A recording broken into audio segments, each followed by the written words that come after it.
What's good? What's good, everybody? Welcome back to another episode of The Urban Platform Speaks.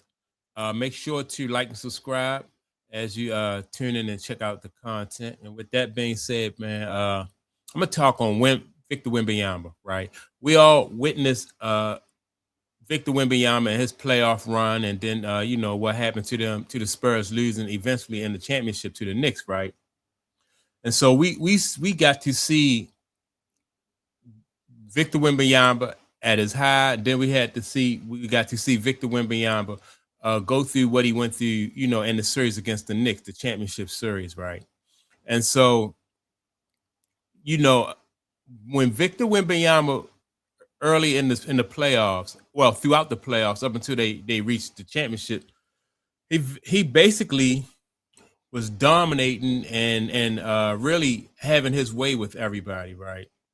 And so once he got into that championship with the Knicks just did something different that that a lot of other teams probably couldn't do, or didn't do, right.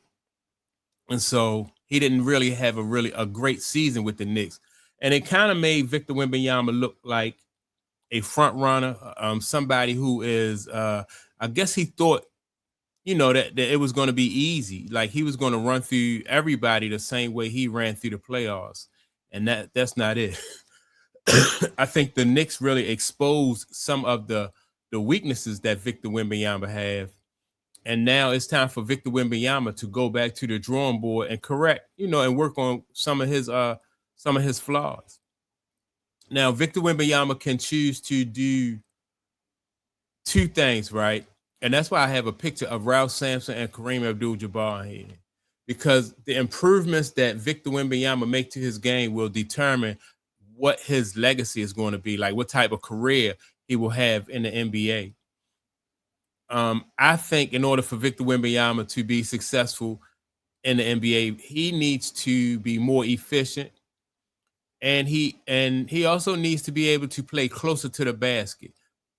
I think he needs to develop a go-to shot, something like not exactly like the sky hook, but a shot that he can have where as though, it's just like money in the bank, whereas though Kareem had the sky hook, Tim Duncan had that bank shot, like when Tim Duncan shot that bank shot, or he got in position to shoot that bank shot, you may as well just go right on down the court because it was just money in the bank. Same thing with Kareem. Like when Kareem got to a certain point, a certain area on the court, and he threw that sky hook. Like once he got positioned and they got the ball to him, like it was money in the bank. And that's what Victor Wembanyama need to do. He need to develop a move that is, that's just almost unstoppable. And that's what a lot of the great players do. Now, in my opinion, if Victor Wembanyama continues to want to demonstrate that he can take people off the dribble and try to come from like the 3-point line, and penetrate all the way down the lane, I don't think he's going to have a lot of success doing that. And that is something that like that was a talent that Ralph Sampson had. And so some people even say that Ralph Sampson and Victor Wembanyama, their game have a lot in common, which I agree. I think that Ralph Sampson could do a lot of things, but it's just that the era that Ralph Sampson played in, he wasn't allowed to do as much, shoot the ball from as far out as Wemby or dribble the ball, all over the court like Wemby. He wasn't allowed to do that because it was just, it was just a different time. And basketball players they were more physical, and people had roles like it. You did some of the stuff that Wemby do today. No way he would be able to get away with that stuff back in the '80s when Ralph Sampson was playing, in the NBA. He wouldn't be able to do that. So now, like I said, if Victor Wembanyama continues to try to like take people off the dribble, um, you know, um, dribble the ball the length of the court and all that stuff, he won't be able to be efficient. I think, like I said, he got to come down the court, be like Kareem Abdul-Jabbar and a lot of the other greats. Just get the ball where you're comfortable at and score from there.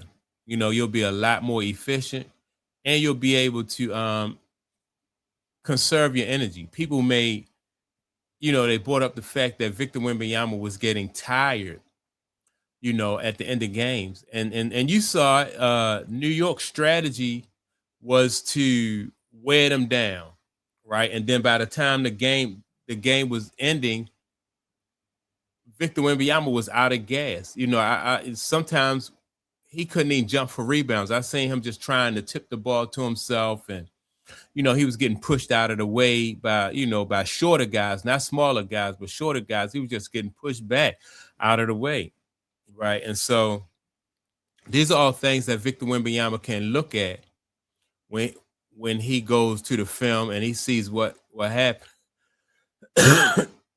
When he sees, what the Knicks was able to do to him, and these are things that he'll be able to work on, and we'll get to see what Victor Wembanyama was really made of.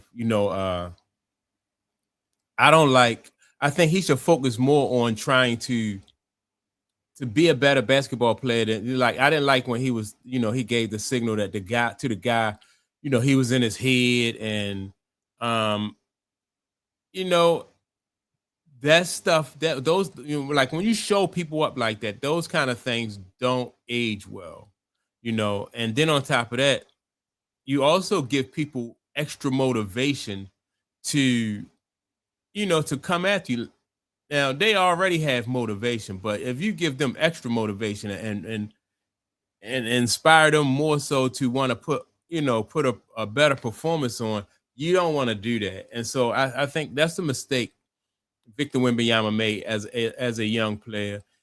And when you get humbled like that, it's something that like I said, it's something that he'll have to look at, and something that he'll have to adjust.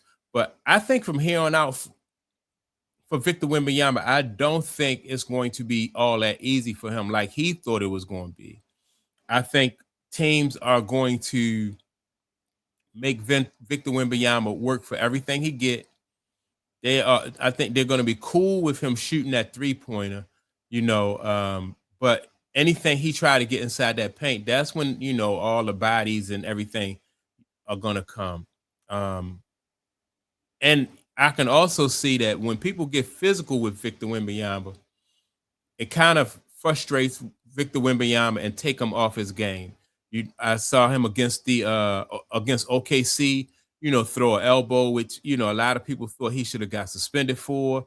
Then a couple of times in the Knicks series, he threw elbows and he pushed Jalen Brunson, in the back of the head. So, like I said, this off season is going to be big for Victor Wembanyama. Now, his first year in the league, he can't, he made some adjustments, and it was obvious that Victor Wembanyama wanted to shoot closer to the basket.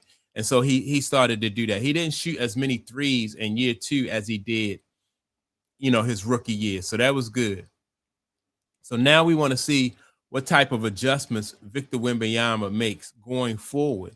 Because like I said, that's where once the league adjusts to Victor Wembanyama, then we'll see what he's really made of, because he has to now adjust to the league. You know how they're going to play you. They're going to play you physical, and they're going to try to keep you out the paint. That's it. I mean, historically, that's, what I mean? That's the purpose of having a big man on your team, is because the big man give you an advantage in the paint. And so if Victor Wembanyama don't want to accept that challenge and try to get as close to the basket, then, like I said, we'll see what kind of basketball player or what kind of person, where his heart is when it comes to basketball. But it's not going to be easy. At the press conference right after they lost, he made some statements that I thought, were kind of presumptuous, when he said that, and they'll be back like within another 100 games, right? I know. I think he, at the time, he probably think that it sound good and everything, but I don't know, man. It's not going to be that easy for Victor Wembanyama to get there. And like I said, this happened to him in a championship. He has to wait and see how the rest of the league is going to play him, how they're going to defend him when it comes, throughout this next season coming up. So I'm looking forward to seeing what kind of how, number one, how teams play him from here on out, because the blueprint is out. Get physical with him, and wear him down. Get physical with Victor Wembanyama, wear Victor Wembanyama down, and then you kind of neutralize him. So I'm looking forward to seeing what he's going to do, but he got some big decisions to make. If he want to go out like, if he want to be like Ralph Sampson, or if he want to be like Kareem Abdul-Jabbar, and so hopefully he'll take the Kareem route, because I think that is that's the better route, the safer route, the more efficient route, and so we'll see. But that's my take on it. Make sure to like and subscribe to the channel. Also, don't forget to leave a comment. And with that being said, man, I'm going to check y'all out in the next video. Peace.